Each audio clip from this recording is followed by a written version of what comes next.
तो आदाब, नमस्कार, गुड इवनिंग, सत श्रीकाल। एक बार फिर आप तमाम लोगों का स्वागत है क्राइम तक की कहानी के इस एपिसोड में। उम्मीद है पूरी फैमिली अच्छी होगी, अपना और अपनों का ख्याल रख रही होगी।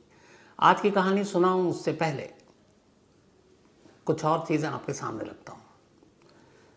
दो बच्चियां जिनकी उम्र 6 साल से भी कम, दोनों स्कूल जाया करती थी। महाराष्ट्र में एक जगह है बदलापुर। एक रोज़ बच्ची स्कूल से आई और अपने दादा के पास जाकर वो रोने लगी और कहने लगी, मुझे दर्द कर रहा है मेरे जिस्म में।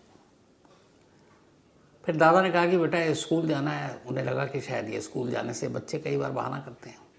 वो स्कूल जाने के नाम पे घबरा गई, बोले स्कूल नहीं जाऊंगी। तब तक उसकी एक सहेली थी। दादा को कुछ समझ आया, उन्होंने उस सहेली को फ़ोन किया उसके घर वालों को कि वो स्कूल जा रही है। उन्होंने कहा पता नहीं इसको क्या हो गया, ये कह रही मैं भी स्कूल नहीं जाऊँगी। और बड़ी अजीब लगी, कैसी क्या बात हो गई। इसके बाद उस सहेली के घर वालों ने भी कहा कि ये बता रही है कि उसको कुछ दर्द है, और वो भी प्राइवेट पार्ट्स में। घर वाले परेशान, फ़ौरन लेकर डॉक्टर के पास पहुंचते हैं दोनों को। जब डॉक्टर चेक करता है तो बताता है कि इनके साथ यौन शोषण हुआ है। सोचिए ज़रा, 4 से 6 साल की बच्चियाँ हैं। अब ये सुनते ही घर वालों के पैरों तले ज़मीन खिसक गई। वो फ़ौरन भागते हैं, पुलिस स्टेशन जाते हैं, बताते हैं। पुलिस वाले कहते हैं ऐसे कैसे, हम कैसे कर लें, पहले रुकिए, हम स्कूल जाएंगे, जांच करेंगे, तफ्तीश करेंगे। उन्होंने घुमा दिया, FIR लिख नहीं रहे। बाद में कुछ NGOs आए, फिर ये तमाम लोग फिर गए। उसके बाद पुलिस पे दबाव डाला। तब पुलिस को लगा मामला कहीं तूल न पकड़ जाए, क्योंकि कोलकाता का केस सबके सामने है। इसके बाद आनंद फानंद में जांच हुई और उसे स्कूल के एक सफाई कर्मचारी को पकड़ा गया। और कहानी ये आई कि वो सफाई कर्मचारी स्कूल के वॉशरूम में इन बच्चियों को ले जाने के लिए रखा गया था। उम्र 21-22 साल है, और वही इन बच्चों के साथ उस वॉशरूम में गंदी हरकत करता था। उसे पकड़ लिया गया। जिस ठेकेदार ने उसको अपॉइंट किया था उसको पकड़ा गया है। स्कूल के जो और जिम्मेदार लोग थे उनको सस्पेंड किया गया। लेकिन अब बदलापुर में धरना प्रदर्शन, अभी जब खबर आपको सुना रहा हूँ, स्टेशन के बाहर भी धरना प्रदर्शन जारी है। तो कोलकाता, यहाँ बदलापुर, पर यहीं तक नहीं है। एक नाबालिग बच्ची दिल्ली से बैठती है और उसे जाना था पंजाब। ड्राइवर से पूछती है, कहता है कि एक काम करो, तुम यहाँ से देहरादून तक चलो, फिर देहरादून से तुमको दूसरी बस मिल जाएगी। उसके बाद वो देहरादून ले जाता है। रात को देहरादून के ISBT यानी कि उनके जो इंटरनल स्टेट या इंटर स्टेट बस डिपो है, तमाम मुसाफिर उतर जाते हैं। रात का सन्नाटा है। बस के ड्राइवर क्लीनर की नज़र और नीयत ख़राब होती है। वो उसी बस में उस बच्ची के साथ गैंगरेप करते हैं। फिर 1-2 लोग और आ जाते हैं। फिर उस बस की, चूँकि सरकारी बस थी, पैसे जमा करने थे, वो जाकर जब पैसे जमा करने जाता है कंडक्टर, तो कैशियर को बताता है कि ऐसे ऐसे एक बच्ची है बस में। कैशियर भी अपना काउंटर छोड़कर वहाँ जाता है और वो भी इस गैंगरेप में शामिल होता है। 5 लोग उस नाबालिग के साथ गैंगरेप करते हैं, और फिर बाद में ये मामला खुलता है। 5 को गिरफ्तार किया जा चुका है। आगरा में एक नर्स को एक डॉक्टर उठाता है और उस नर्स के साथ ज़बरदस्ती करता है। बाद में जब वो विरोध करती है तो फिर वो उसे सड़क पर फेंक देता है। वो घायल हालत में अस्पताल पहुंचती है और रिपोर्ट लिखाती है। फिर उस डॉक्टर को गिरफ्तार किया जाता है। तो मुरादाबाद में एक डॉक्टर एक नर्स को बंधक बनाकर उसके साथ रेप की कोशिश करता है। तो ये सारी चीज़ें वो तब हैं जब पूरा देश सुलग रहा है और गुस्से में है उस कोलकाता के जूनियर डॉक्टर के साथ जो हैवानियत हुई। लेकिन देखिए आप, दूसरा चेहरा, जगह अलग, खौफ किसी के दिल में नहीं है। ये तो 3-4 इंसिडेंट आपको बताया जो आ गए सामने।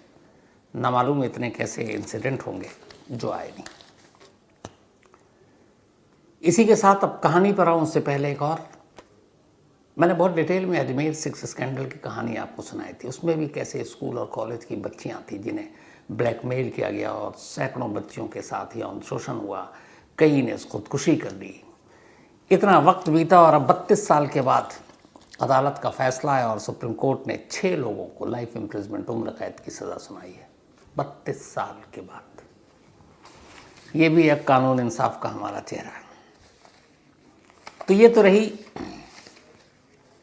बाकी चीज़ें। अब आते हैं आज की कहानी के ऊपर।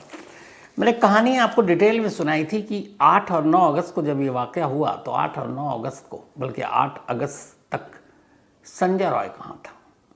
और याद कीजिए कि संजय रॉय सीबीआई के पास गया, उससे पहले 5 दिन तक कोलकाता पुलिस के पास था। तो इन 5 दिनों में कोलकाता पुलिस तो बैठी नहीं थी हाथ पे हाथ धरकर।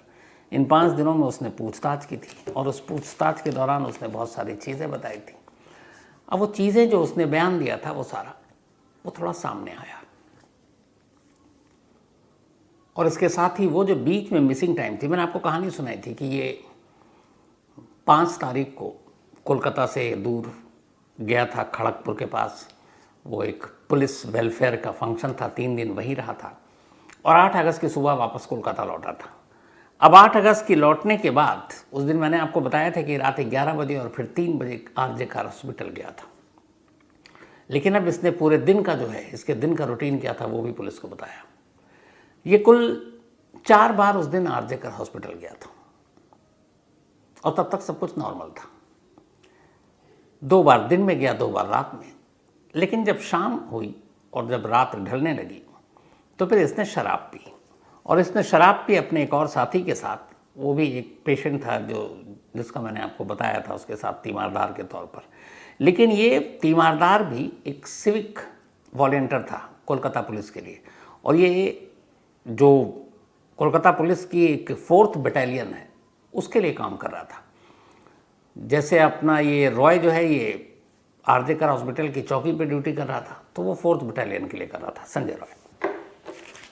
तो ये दोनों शराब पीते हैं। शराब पीने के बाद रात होती है और रात होने के बाद अब ये दोनों कहते हैं कि चलो, इन दोनों की हवस जागती है और फिर दोनों वहाँ से निकलते हैं। और उसके बाद पहले ये जाते हैं,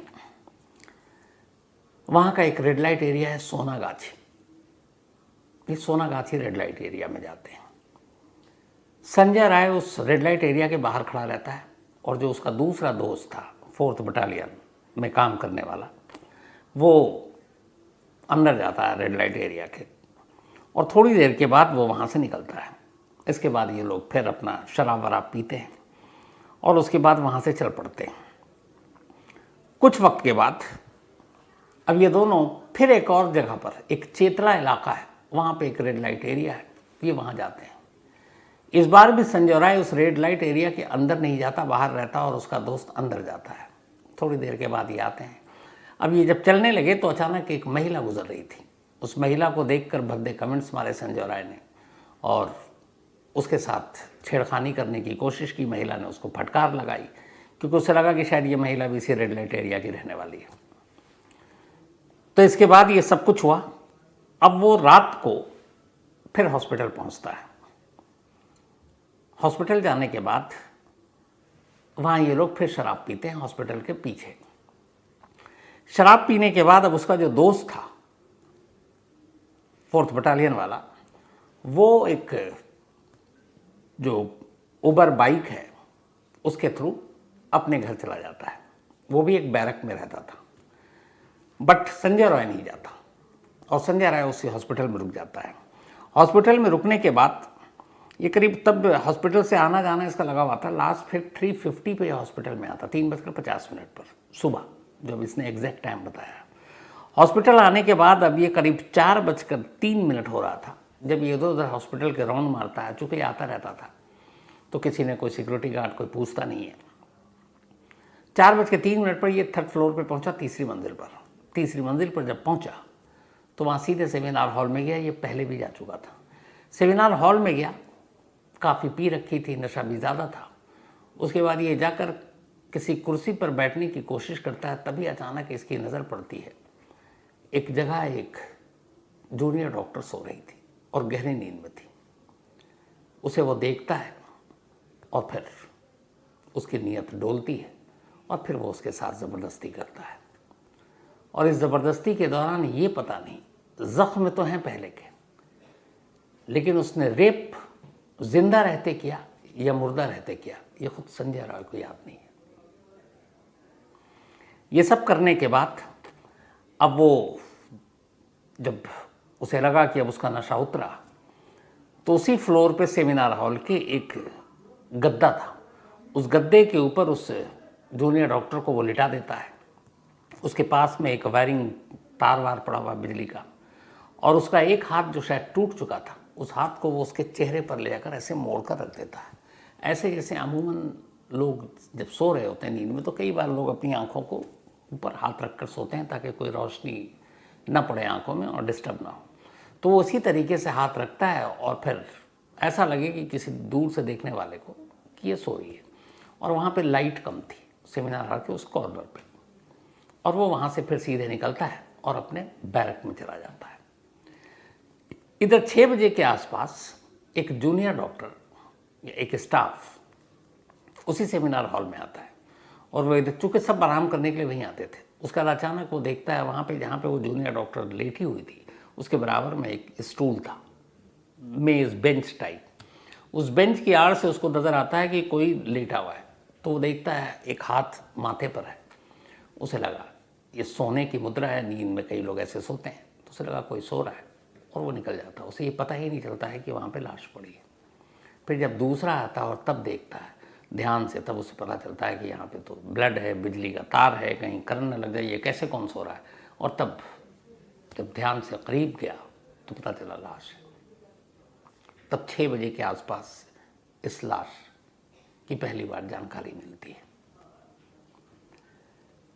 अब संजय राय कोलकाता पुलिस के कब्जे में रहा, उसके बाद अब सीबीआई के कब्जे में है। सीबीआई अब उससे पूछताछ कर रही है। लेकिन इस बीच कल मैंने आपको पूरी टाइमलाइन सुनाई थी, कैसे कितने बजे प्रिंसिपल को फ़ोन गया, प्रिंसिपल कितने बजे आया, उसके बाद क्या क्या हुआ। आज सुप्रीम कोर्ट में इस केस को सुप्रीम कोर्ट ने खुद सुमोटो लिया, मतलब अपने आप संज्ञान लिया और इस पर सुनवाई की, और बाकायदा सुप्रीम कोर्ट की ये पूरी कार्रवाई लाइव दिखाई गई हर न्यूज़ चैनल पर, सोशल मीडिया पर, यूट्यूब पर।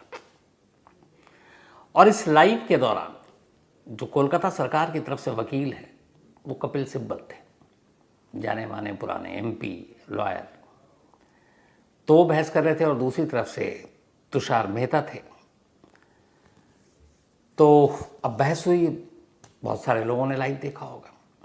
बट इस पूरे लाइव के दौरान बड़ी इंटरेस्टिंग चीज़ें और फैक्ट सामने आए जो अब तक सामने नहीं आए थे।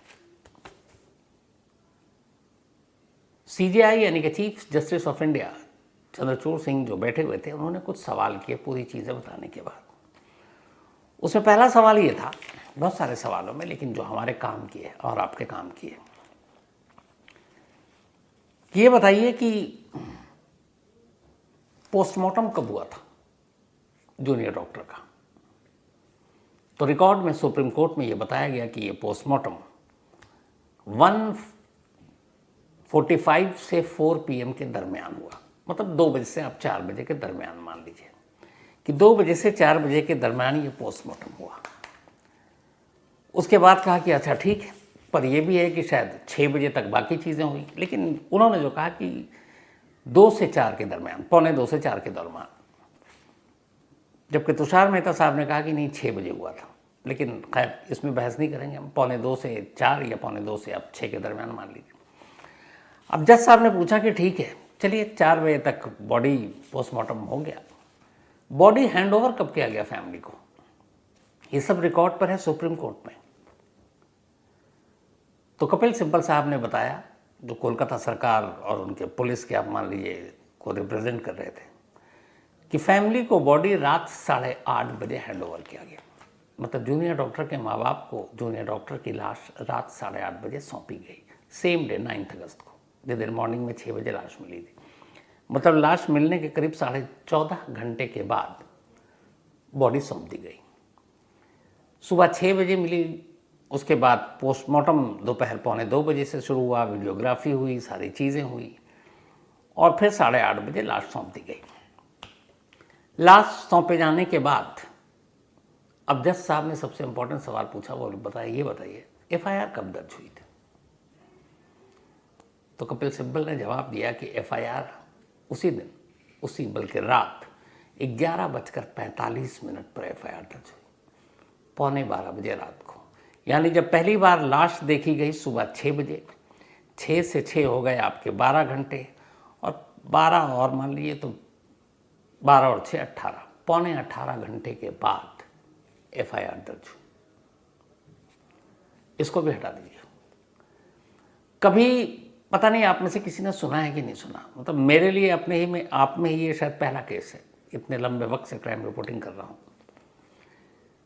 कि कोई मर्डर होता है, कोई कत्ल होता है, कोई रेप होता है, उसके बाद पोस्टमार्टम पहले होता है, एफआईआर बाद में दर्ज होती है। दूसरी कोई मिसाल अभी तक तो मेरे सामने है नहीं। मतलब यहाँ लाश मिले हुए और पोस्टमार्टम हुए हुए भी, पोस्टमार्टम भी अगर हो गया मान लीजिए कि 6 बजे के आसपास, 8:30 बजे घर वालों को लाश सौंप दी गई, 8:30 बजे घर वाले डेड बॉडी लेकर चले गए, और उसके बाद रात 11:15 बजे जूनियर डॉक्टर के फादर और उस हॉस्पिटल के एक वाइस प्रिंसिपल, इनकी मौजूदगी में पुलिस एक एफआईआर लिखती है। रात 11:15 बजे पोस्टमार्टम होने के लगभग 6 घंटे के बाद। दूसरी कोई मिसाल नहीं है। कायदे से कानून यही है कि एक घटना होती है और उस घटना की फ़ौरन इतला दी जाती है और पुलिस मामला दर्ज करती है। अब यहाँ पर सुप्रीम कोर्ट के सीजेआई यानी चीफ जस्टिस ने यह भी कहा कि लाश हॉस्पिटल में मिली, कत्ल हॉस्पिटल में ही हुआ होगा, माँ बाप तो मौके पर थे नहीं, माँ बाप अपने घर पे थे, तो उस हॉस्पिटल की जिम्मेदारी थी कि पुलिस को इन्फॉर्म करे और पुलिस को एफआईआर लिखाए। फर्स्ट इन्फॉर्मेशन वही देंगे क्योंकि उनके कैंपस में हुआ और उन्होंने सबसे पहले देखा। लेकिन कोई एफआईआर दर्ज नहीं। एफआईआर पहली बार दर्ज होती है जब पोस्टमार्टम हो चुका होता है, रात 11:15 बजे। अब ये शक और सवाल पैदा करेगा कि नहीं, ये बेवकूफ़ी भरी हरकतें कौन कर सकता है कि पोस्टमार्टम हो गया और उसके बाद एफआईआर दर्ज हो रही है। दलील दिए दी जा रही है सफाई की नहीं। हमने सुबह एक अननेचुरल डेथ का मामला तो दर्ज कर लिया था, अस्वाभाविक मौत का। अरे जब आपको पता है सब कुछ हो गया, यहाँ तक कि पोस्टमार्टम हो गया, जब पोस्टमार्टम होती है तो जो शुरुआती रिपोर्ट होती है वो बेशक बाद में कई घंटे आए, लेकिन जब जो डॉक्टर पोस्टमार्टम कर रहा होता है वो उसी वक्त बता देता है कि ये मामला क्या है। तो वही हॉस्पिटल था, उसी हॉस्पिटल में पोस्टमार्टम हो रहा है, वहीं डॉक्टर कर रहे हैं, इधर पोस्टमार्टम, उधर वो इन्फॉर्मेशन देता है कि भैया गला घोट कर मारा गया। तो भी 6 बजे के आसपास पोस्टमार्टम निपट चुका है, 6:30 बजे भी एफआईआर हो सकती थी, लेकिन एफआईआर होती है रात 11:15 बजे दर्ज। अब आप बताइए कि कोलकाता पुलिस से लोगों की नाराज़गी गलत तो है नहीं, तो ये अपने आप में एक अजीब चीज़ है। शायद मुझे नहीं मालूम है, जैसा मैंने फिर कहा कि दुनिया में कोई इसके अलावा ऐसा कोई मामला कम से कम अपने करियर में मैं नहीं देखा कि पोस्टमार्टम होने के बाद एफआईआर दर्ज होती है। अब ये तो रही पूरी कहानी। 22 तारीख को सुप्रीम कोर्ट ने कहा है कि सीबीआई अपनी स्टेटस रिपोर्ट अब तक उन्होंने क्या किया, क्योंकि 13 अगस्त को कोलकाता हाईकोर्ट ने ये केस सीबीआई को सौंप दिया था। आज है 20 अगस्त, 7 दिन पूरे हो गए हैं, परसों 9 दिन पूरे हो जाएंगे। तो परसों सीबीआई को स्टेटस रिपोर्ट सुप्रीम कोर्ट में देना है कि इस केस में अब तक की जांच कहाँ पहुँची और क्या हुआ, इस मामले में है क्या। अब अगर आप लोग मुझसे पूछें, कई लोगों ने मेल किया है और मुझसे पूछा है कि आपकी नज़र में ये केस क्या है। एक क्राइम रिपोर्टर को जब तक फैसला नहीं आ जाता कहना नहीं चाहिए अपनी राय, लेकिन हाँ, मैं आखिरी राय नहीं दे रहा हूँ, लेकिन जो मुझे लगता है कि क्या होगा इस केस में, हो सकता है मैं गलत हूँ, लेकिन वो मैं, चूँकि इतने लोगों ने पूछा तो मैं वो शेयर करता हूँ। मुझे लगता है ये केस सुशांत सिंह राजपूत पार्ट 2 हो गया। पार्ट 1 का तमाशा तो आप सब ने देखा, कैसे वो ड्रग से लेके, नेपोटिज्म से लेके, बॉलीवुड के स्टार, उनके बच्चे, क्या क्या क्या नहीं हुआ। और असली मुद्दा ऐसा गुम हुआ क्या 4 साल तक हमें तो पता ही नहीं है कि हुआ क्या था सुशांत सिंह राजपूत में। अब पार्ट 2 इसलिए कह रहा हूँ कि यहाँ भी वही शुरू हो गया, एक रेप और मर्डर, और उसको लेकर अब तमाम थ्योरी, ऑर्गन तस्करी से लेके sex racket, pornography, drug racket और पता नहीं क्या क्या। तो ये असली केस कहाँ है? आज की जो आपको कहानी पूरी सुनाई मैंने संजय रॉय की और उसकी पूरी दिनचर्या की, उसने क्या क्या किया, इसके अलावा कोलकाता पुलिस की शुरुआती इन्वेस्टिगेशन और अब सीबीआई की इन्वेस्टिगेशन। सीबीआई ने पॉलीग्राफ टेस्ट इसी संजय रॉय का कराने का फैसला किया। 7 दिन हो गए हैं सीबीआई को इस केस को लिए हुए। सीबीआई ने अब तक कोई और दूसरी गिरफ्तारी नहीं की है। प्रिंसिपल से लगातार पूछताछ हो रही है, अब कई लोग कह रहे हैं इतनी लंबी लंबी पूछताछ हो रही है, 5 दिन हो गए हैं, तो क्या प्रिंसिपल कहीं से शामिल है? मेरी राय, चूंकि आप पूछा गया तो मैं बताता हूँ, मुझे लगता है कि प्रिंसिपल को या तो छोड़ दिया जाएगा, और अगर पकड़ा गया, सीबीआई ने अरेस्ट भी किया, तो वो होगा डिस्ट्रक्शन ऑफ एविडेंस। सबूतों के साथ छेड़छाड़ का मामला बनाकर प्रिंसिपल को अरेस्ट किया जा सकता है, लेकिन डायरेक्ट क्राइम में इन्वॉल्वमेंट मुझे नहीं लगता कि प्रिंसिपल को अरेस्ट किया जाएगा। बाकी एक और SIT बनाई है जो वेस्ट बंगाल सरकार ने, जो करप्शन है उसमें हो सकता है अरेस्ट हो। लेकिन अगर आप हार्डकोर क्राइम की बात करें तो सबूतों के साथ छेड़छाड़, सबूत मिटाना सेमिनार हॉल में और बाकी चीज़ें, FIR में देरी, इन सब को लेकर मुमकिन है कि CBI प्रिंसिपल को अरेस्ट करे, लेकिन मर्डर और रेप के चार्ज में अरेस्ट नहीं करेगी। नंबर 2, क्या इस केस में और भी कोई शामिल है? तो अब कोलकाता पुलिस को हटा दीजिए। CBI के सिर्फ 7 दिन के पैटर्न को देखकर मैं जो अपने हिसाब से आपको बता रहा हूँ, शायद मैं गलत ना हूँ, तो ये केस उसी लाइन पे जा रही है जिस लाइन पे कोलकाता पुलिस ने अपनी इन्वेस्टिगेशन की शुरुआत की थी, यानी जूनियर डॉक्टर का गुनहगार एक, और वो संजय रॉय। इसके अलावा मुझे नहीं लगता है कि इस केस में CBI और कुछ नया करेगी, क्योंकि अब तक कई चीज़ें होती हैं, जब आप बारीकी से नज़र रखते हो तो वो पैटर्न, जैसे कई लोगों ने कहा कि ये जिस रात अपने उस साथी सिविक वॉलंटियर के साथ घूम रहा था वो भी तो शामिल हो सकता है, लेकिन वो रात को फिर अपने वापस बैरक चला गया था और उसके सबूत हैं कि वो बैरक में था, और अगर ज़रा सा भी डाउट होता तो अब तक अरेस्ट हो चुका होता। 7 दिन तक आज़ाद नहीं होता, यह बहुत बेसिक चीज़ है। तो कुल मिलाकर इस वक्त 0 इन एक ही आदमी कस्टडी में है पहले ही दिन से, बल्कि 9 अगस्त से ही, और वो है संजय राय। आज 20 अगस्त है, संजय राय ही एकलौता अभी तक कस्टडी में, चाहे कोलकाता पुलिस को या CBI के, पॉलीग्राफ भी उसी का होना है, और बाकी इसमें अब तक कोई गिरफ्तारी हुई नहीं है। और मुझे लगता है कि जो line of investigation Kolkata police की थी, हो सकता है आप में से बहुत सारे लोग मुझसे एग्री ना करें, लेकिन मुझे लगता है ये केस वहीं पर जाकर ख़त्म हो।